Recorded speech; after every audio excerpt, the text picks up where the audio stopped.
बिस्मिल्लाहिर्रहमानिर्रहीम। अस्सलाम वालेकुम स्टूडेंट्स, मैं उम्मीद करती हूँ कि आप सब लोग खैरियत से हैं और आपको कंप्यूटर साइंस की क्लास में खुशामदीद कहती हूँ। आइए हम अपनी आज की क्लास का बाकायदा आगाज़ करते हैं।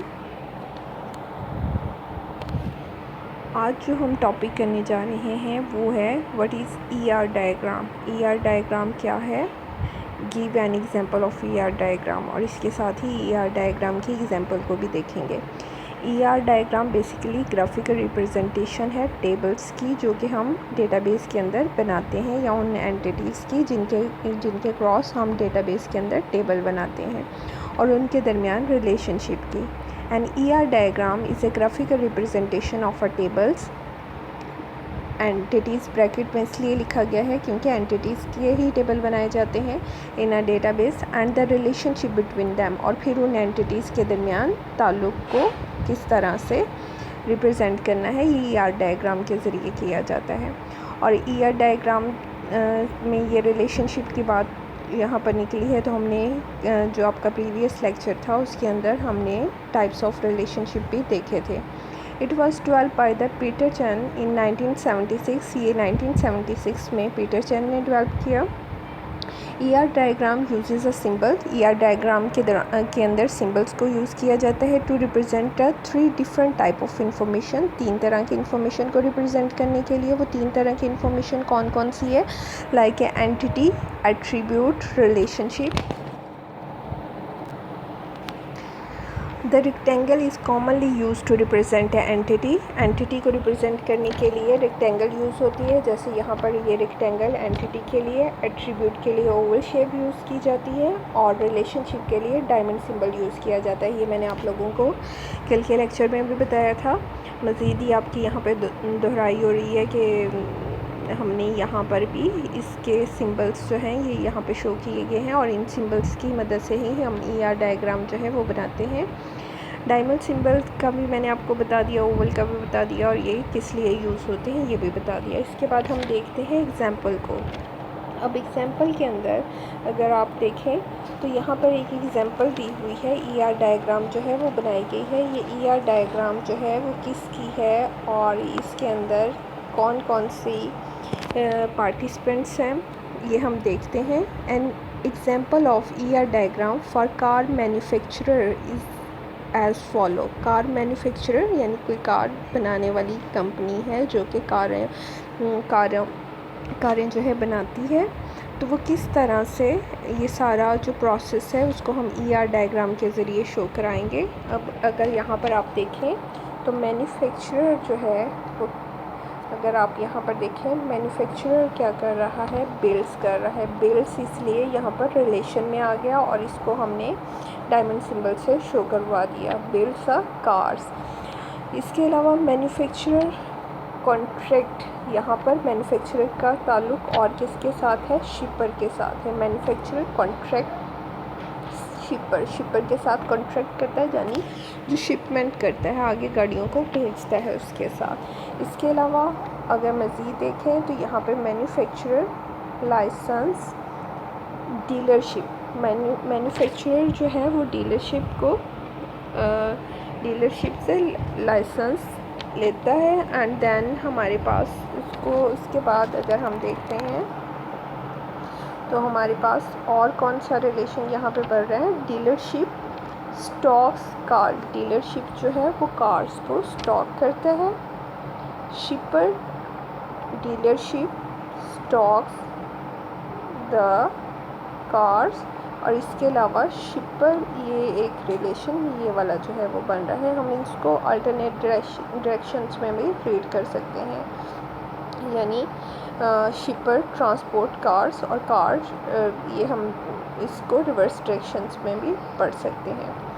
अब अगर हम इसको मज़ीद पार्ट्स में पढ़ने की कोशिश करते हैं और समझने की कोशिश करते हैं, जैसे मैंने आपको बताया था ये सिंबल यहाँ पर किस लिए यूज़ हुए हैं, ये मॉर्टेलिटी और कार्डिनैलिटी को शो करवा रहे हैं और बता रहे हैं कि किसका किसके साथ कौन सा रिलेशन है, 1 to many का है, many to many का है, इस चीज़ को रिप्रेजेंट करने के लिए यूज़ हैं। तो आइए इसको मज़ीद हम देखते हैं कि अगर हम इनको पार्ट्स में पढ़ने की कोशिश करते हैं तो हम इनको किस तरह से रीड करेंगे। ओके, तो first of all manufacturer builds car. Manufacturer क्या करता है? कार्स को बिल्ड करता है। अब मैन्युफैक्चरर बिल्ड्स वन और मैनी कार्स। एक मैन्युफैक्चरर जो है वो एक या एक से ज़्यादा कार्स को बिल्ड कर सकता है। तो इसलिए यहाँ पर जो सिंबल यूज़ हुआ है वो मैनी का सिंबल यही बता रहा है कि या तो वो एक कार को बिल्ड करेगा या एक से ज़्यादा कार्स को बिल्ड करेगा। अगर हम इसे रिवर्स डायरेक्शन में पढ़ते हैं, a car is build by only one manufacturer, क्योंकि यहाँ पर आप देख रहे हैं कि वन का सिंबल यूज़ हुआ है, तो इसलिए अगर हम रिवर्स डायरेक्शन में पढ़ेंगे तो car relationship between a manufacturer and car is one two many. तो ये रिलेशनशिप क्या है? वन टू मैनी रिलेशनशिप है, अगर आप इसे गौर से देखें। उसके बाद हमारे पास नेक्स्ट जो है वो मैन्युफैक्चरर लाइसेंस डीलरशिप। अब मैन्युफैक्चरर लाइसेंस वन और मैनी डीलरशिप।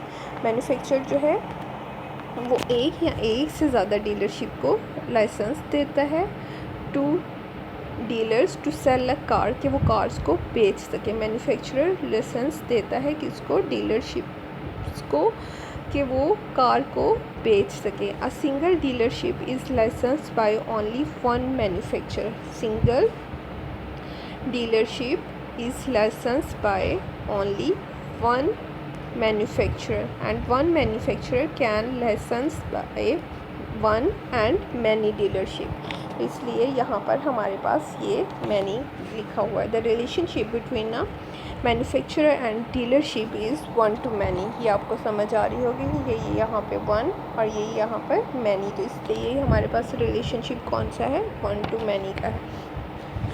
थर्ड पार्ट को अगर हम रीड करते हैं, मैन्युफैक्चरर कॉन्ट्रैक्ट्स शिपर। मैन्युफैक्चरर जो है वो किसके साथ कॉन्ट्रैक्ट करता है? शिपर के साथ, ताकि वो उसकी कार को शिप कर सके, आगे मुख्तलिफ जगहों पर भेज सके। अब manufacturer contract shipper to deliver cars to dealer, कि वो डीलर्स के पास कार को डिलीवर कर सके। तो यहाँ पर अगर आप देखें, अ मैन्युफैक्चरर में कॉन्ट्रैक्ट ज़ीरो और मैनी शिपर। मैन्युफैक्चरर जो है वो एक ज़ीरो शिपर के साथ या फिर मैनी शिपर के साथ कॉन्ट्रैक्ट कर, यानी किसी के साथ नहीं भी कर सकता और मैनी के साथ भी कर सकता है। A single शिपर should have contract with the at least one manufacturer. जो एक शिपर है उसका कॉन्ट्रैक्ट जो है एटलीस्ट वन मैन्युफैक्चरर के साथ होना चाहिए। तो यहाँ पर जो रिलेशनशिप है between manufacturer and शिपर is one two many. ये वन टू मैनी का रिलेशनशिप है। उसके बाद अगर हम देखते हैं, शिपर ट्रांसपोर्ट्स कार। शिपर क्या करता है? ट्रांसपोर्ट करता है कार को। तो इसको हम रीड करें तो किस तरह से रीड करेंगे? A car can be transported without any शिपर and by many शिपर। इसका क्या मतलब है कि कार को ट्रांसपोर्ट किया जा सकता है शिपर के बगैर भी, या फिर एक कार को एक से ज़्यादा शिपर जो है वो शिप करेंगे। The relationship between shipper and car is as follow. ये आपको नज़र आ रहा है, ये मैनी का रिलेशनशिप है। शिपर ट्रांसपोर्ट वन और मैनी कार। एक शिपर जो है वो या तो एक कार को शिप करेगा या फिर मैनी कार, एक कार को या फिर मैनी कार्स को शिप करेगा, और इन रिटर्न कार जो है वो शिप होगी या तो मैनी शिपर के थ्रू या फिर किसी भी शिपर के थ्रू नहीं। उसके बाद अगर हम देखते हैं, dealership stocks car. A dealer stocks car to sell. Dealer क्या करता है? स्टॉक करता है कार बेचने के लिए। अ डीलर में स्टॉक ओनली वन कार। एक डीलर जो है या तो एक कार का स्टॉक करता है या फिर मैनी कार्स को स्टॉक करता है, जैसे एक कार को या फिर मैनी को स्टॉक करता है। One car can be stock by only one dealer. एक कार को एक डीलर जो है वो स्टॉक करेगा। तो relationship between dealership and car, ये यहाँ पे जैसे आपको नज़र आ रहा है, तो ये वन टू मैनी का रिलेशनशिप है। यहाँ से आपको इसके बारे में क्लियर हो गया होगा कि ये यहाँ पर रिलेशनशिप जो है इनको हम किस तरह से रीड करेंगे। ये हमारे पास जो है वो फुल डायग्राम थी। अगर हम इसको रीड करना चाहें तो manufacturer builds one and many car, इस तरह से आप इनको तमाम डायरेक्शंस में रीड कर सकते हैं, जैसे अभी मैंने आपको पार्ट्स में रीड करना इनको बताया। तो इसकी बेस पर हम ER डायग्राम जो है वो इजीली रीड कर सकते हैं। जब भी आपके पास ER डायग्राम हो तो आप उनके सिंबल्स को देखते हैं, डायरेक्शंस को देखते हैं और उनको रीड करते हैं कि इनके दरमियान कौन कौन से रिलेशनशिप्स हैं।